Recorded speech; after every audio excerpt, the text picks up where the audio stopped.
Hello everyone, Assalamu alaikum. How are you all? I hope you are well. Welcome back to my channel in this new video. Today's video, how to insert divide icon in Google Sheets. So let's started. At first open your Google Sheet document. In this video I will show that insert divide icon. Now going to the insert menu option. Now for click. Then click for a drawing option. Now choose a shape icon option, then click for a equation option. Now select from the divide icon. Now select draw a divide icon.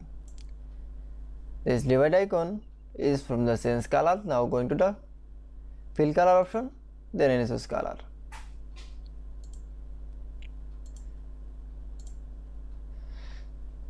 And divide icon is border color option, then choose color and click for a